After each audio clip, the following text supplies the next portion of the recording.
Hello, my name is Karl Meneghella, and I'd like to welcome you to this season of Coffee with Karl. In each episode, we welcome guests from all over the world who are here to share their knowledge, insights and wisdom in topics both big and small. Hopefully every episode will also have some tips, tools and takeaways that you can use to further your personal and your professional growth. So thank you very much for joining me in Coffee with Karl. Thank you.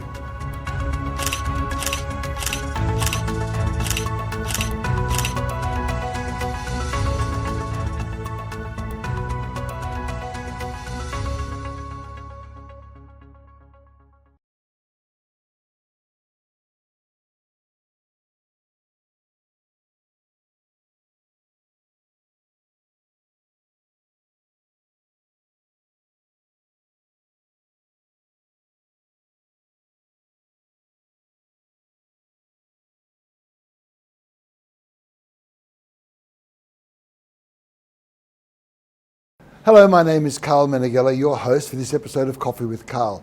Today's topic is the art of conversation, from small talk to storytelling. And with me today is Professor Dr. Steve McKee. Steve, a pleasure to meet you. Good to see you, Karl. We are longtime friends. We've known each other for many, many years. And I think it's your second time here in Phnom Penh? Yes. Mm-hmm. And whilst I know some of Professor Steve's story, I think it'd be really good to hear from him himself and maybe a little bit about your background and an introduction to you. Oh, thank you. Well, thanks for having me. Pleasure. It's an honor to be here, to be a part. Also, I want to say up front that my story is, my story, but it's not that I'm some especially talented person. So anyone out there hearing this or watching this could have the same story. Tell their own story. So, because it's just I'm not particularly gifted. I'm intelligent, I'm hardworking, but anyone could be sitting here today. So I think that's a very strong message for our audience, that storytelling, we all have stories. You have stories, I have stories, Steve has stories, and telling it is a way to also practice your language, to practice your communication skills. So, yes. Tell us your story. Well, I was born in southern Ohio. It's an area of America called Appalachia. Parts of West Virginia, Kentucky, Tennessee. It's actually one of the poorest regions in America. Most people who are born there live and die there. So for me to escape that was somewhat of a small miracle. I was a good student. At some reason when I was young, I just realized I wanted to have a different life. And I was good at school, so I got good grades. Got a scholarship, went to Ohio State University, and there's where I kind of began my educational journey. I was the first person in my family to go to school, to university, and there I took full advantage of the opportunity. Most people will take 5 to 6 years to graduate with a BS. I had mine after 3.5 years. I still had scholarships, so I started my master's. And I had 60% of that done before my 4th year was completed. And eventually I completed that. Became a teacher. Then for about 3 years I took off. I lived in Boston, lived in Colorado in the mountains. But then I moved back to Ohio and started working at Ohio State University. I was the assistant director of the veterinary hospital. Basically the daily operations of the largest veterinary hospital in North America. Wow. And so there the opportunity existed because I thought, what could I do to go back to Colorado? I liked that. And Ohio State would pay for education, free education. It always surprised me that so few people at Ohio State took advantage of that. Mm-hmm. I mean, anyone could have done that, but very few people did. So I used that opportunity to get my PhD in education and statistics, basically for free. It took free from the standpoint of finance. For financial cost, yes, of course. It was a large amount of time and effort to put into that. And I guess that's something I would say to the audience too. A lot of young people today, I guess something we say about them is they want things instantly. and quickly. And some things in life that isn't the way it's going to be. So this was a process. For years I worked on my PhD. I graduated in 1991, and ever since then I've enjoyed the benefits of that education, and that's basically led me to becoming a professor. I've taught. And you're a full professor now, aren't you? Yes, for the University of Maryland. Yep. I'm a full professor. I've taught at 12 universities in America and in Asia. And that was all possible. It's an investment. That's why I like to tell students, when you do something like this, like education, that journey you're on, it's an investment in yourself. And like yourself, you've had several degrees also, that it takes time to reach the goals, but once you reach them, then you can reap the benefits. Yes, absolutely. And so since 1991, I've been reaping the benefits of having my PhD, which brought me eventually to Thailand. I had a good friend who was coming to Thailand quite often. In 2000, I came to Thailand for the first time just to visit, fell in love with it. I couldn't come immediately because my youngest daughter, wanted to live with me and go to high school. Yes. So that was important to me. So I stayed in America, helped her to graduate, and then in 2007 I moved to Thailand. And it was all possible because of my educational background. I could come here. I had a job as a principal of an international school, and that's how I got started. And then eventually I worked for several universities. But it was. I have a hard work ethic. Very much so. I'm intelligent, but beyond that, it's just setting goals, focusing on the goals, and then going step by step to obtain the goals. Figuring things out. Everyone makes mistakes. Yes. So if any of you are thinking that life is going to be one big journey that's just going up, you're going to be in for a surprise, because good intentions and even good planning sometimes yields the results you don't want. For sure. But from that, you learn how to overcome. We have a lot of audience members who are doing their Bachelor of Education and they want to become teachers. And I think there's a really good indication of how universal the demand for education is and how it opens doors for graduates, especially if they have English proficiency, because that is the language of inclusion worldwide. So if you are doing a Bachelor of Education, you have dreams of becoming a teacher, then I would urge you to do your education studies, but also work on your English. And part of this conversation, Steve sharing his story, for example, is how you practice your English. You're allowed to make mistakes. You're allowed to pause and say, well, that's okay. Because you're practicing getting your ideas into a format, practice sharing. I'd just like to go back to your story when you said in Ohio, the Appalachian area, your father, I believe, had a tobacco farm. Is that right? Yes. My dad was a family farm. We had, chickens, cows. We had a dairy farm. We had tobacco. Typical family farm. Everything was pretty much on the farm. We had our own eggs. We had our own milk. Had our own garden. Doesn't really exist too much like that anymore. But again, my family was not rich. Yes. I mean, I look back at the pictures of the house now. I realize we were not a rich family. So that's the only way I could get to Ohio State, was through scholarships. And people like to say, oh, you're so lucky. And it's not. There's a formula, which I believe, and it's L equals O plus P. Luck equals opportunity plus preparation. The luck, you might win the lottery. You might. You probably won't. But if it's not luck, it's hard work. And Steve, growing up in a small area of the poorest area in America, growing up and leaving the family farm was only through hard work and education. And now that's taken you've been to many, many countries, and I know you're living in Thailand. but I know you were teaching in Myanmar for a while. You've done visits to Korea and Japan and back to the States to visit your family, and now in Phnom Penh. And I think that's a testament to the universality of a Bachelor of Education, a Master of Education. It can take you anywhere. True. I think also for our audience, teaching has the ups and downs.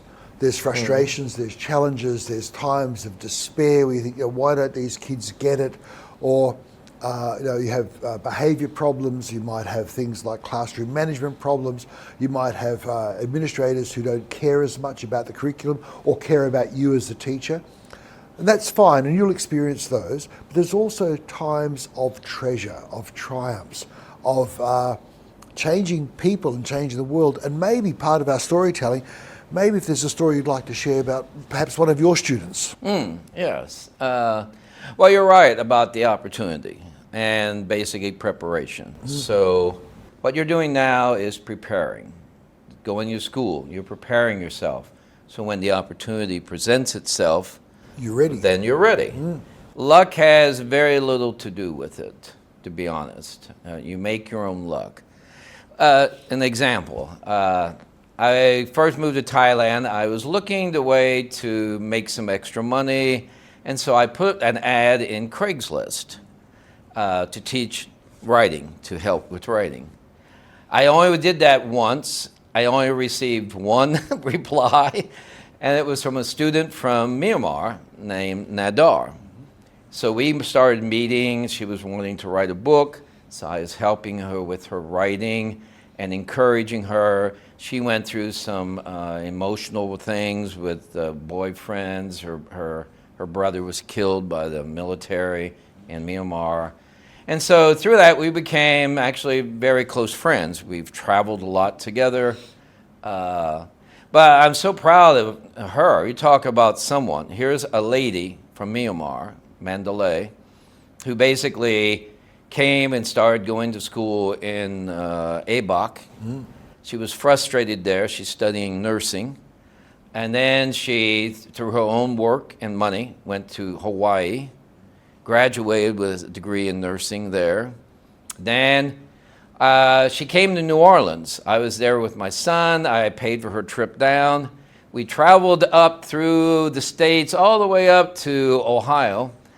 And up there, somehow she discovered that in Indiana, Fort Wayne, there was a community of Burmese people. So we went there one day. She met a lady who eventually offered her a job at a hospital, her first job. So after that, she then became a practitioner. She wanted to be able to help people by doctoring. She now has a degree in psychiatric medicine, and now she is attending Yale to become a PhD doctor in medicine. And she's luck has nothing to do with what she's done. She works really hard. She's focused. She has a plan. She doesn't give up.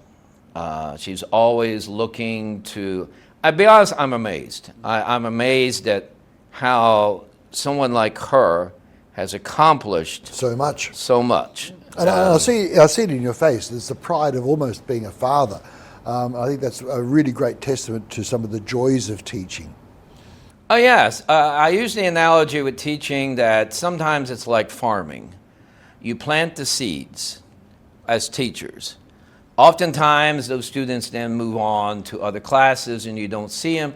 You don't often see the harvest. Now, it's really special when those students come back to you and say, wow, the impact that you had on my life was amazing. I remember the classes you taught.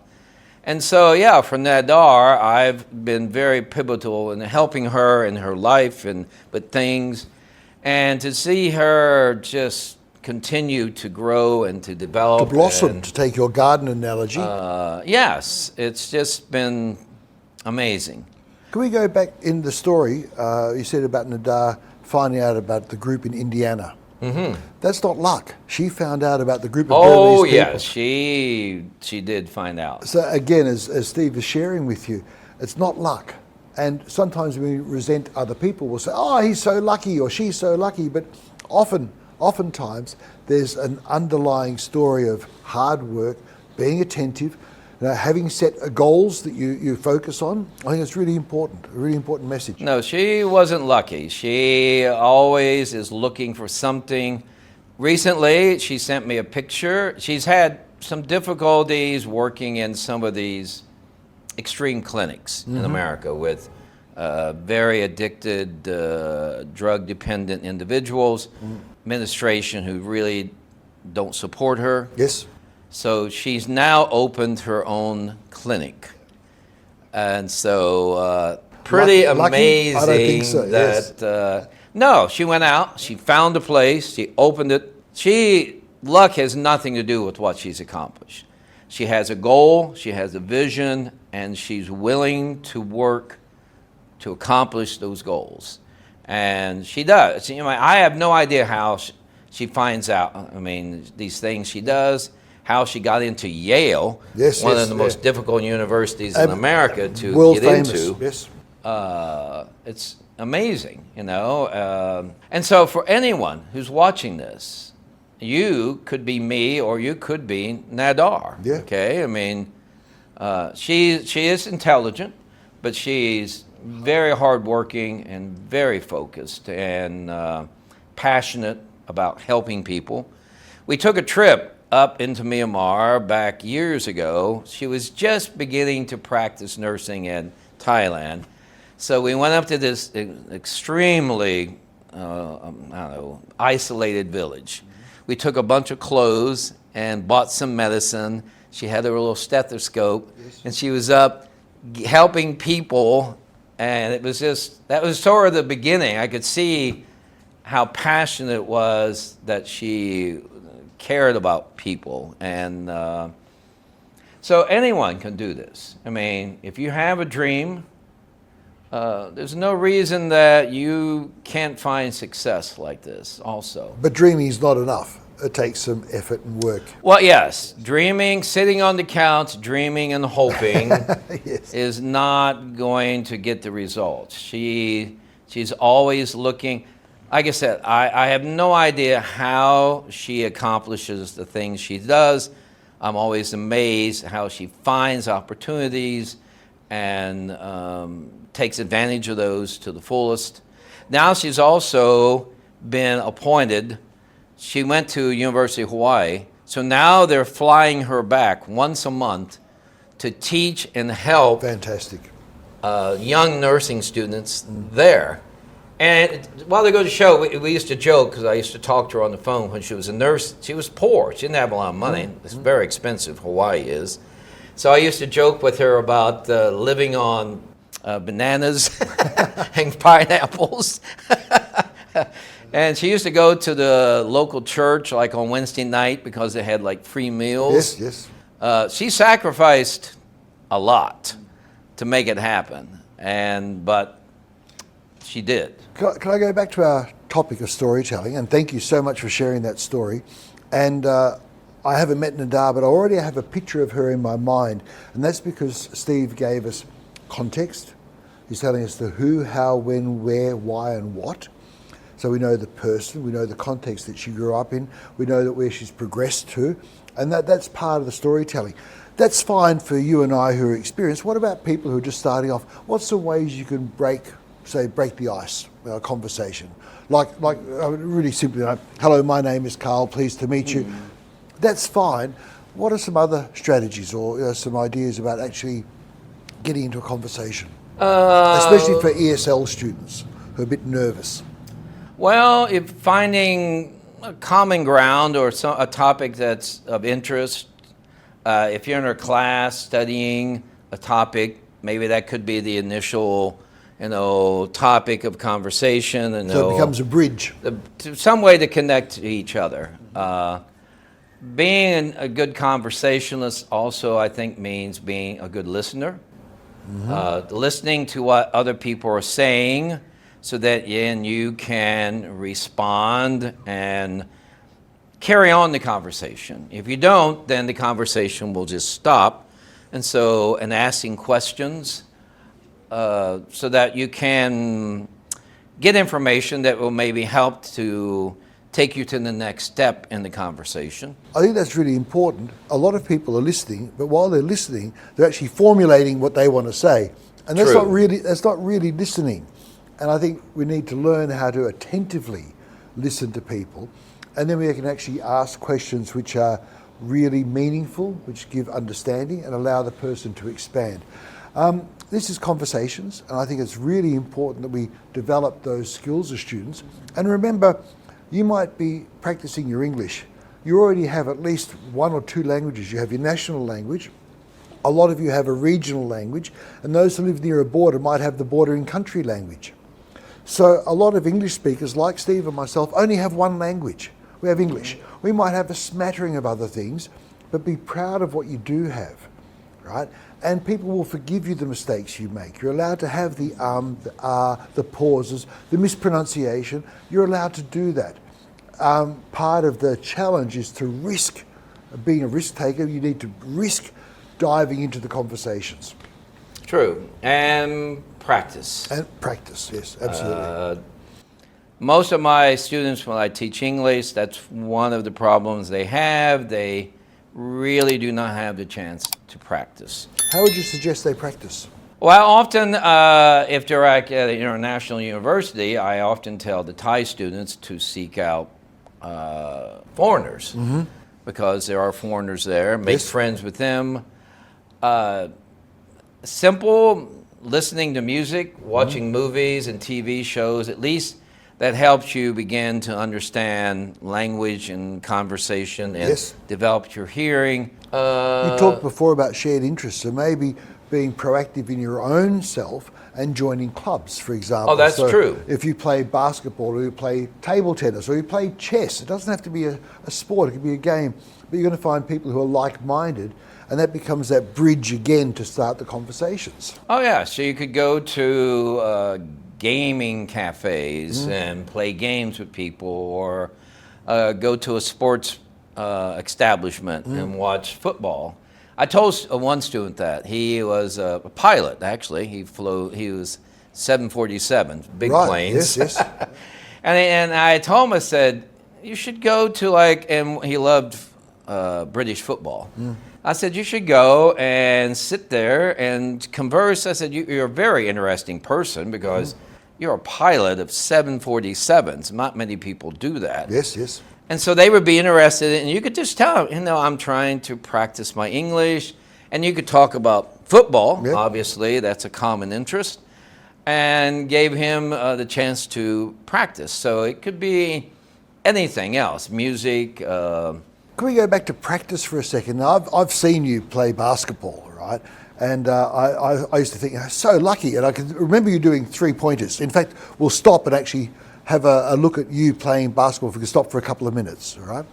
So you'll enjoy this. So as you can see, Steve can score three-pointers over and over again. He's just there and swoosh. Incredible. Luck. No. How many shots do you reckon you've shot in your life? I have no idea how many. I still play basketball 4 to 5 times a week, so I go out usually by myself and just shoot. So no, luck has really nothing to do with that. It's just a lot of practice, and actually, I'm a better shot today than I was probably in my 30s. Yeah, the accumulation of all that practice. I think that's a great note to end on. Seriously, get out there, be a risk taker, and practice. You'll find the art of conversation becomes easier the more you practice. Steve, thank you so much for today. Thank you, sir. A pleasure. Thank you. And thank you for watching this episode. I'd like to thank you for joining me in this episode of Coffee with Karl. Hopefully the episode was a benefit in your personal and professional growth, and the tips, tools, and takeaways will further help you. Thank you.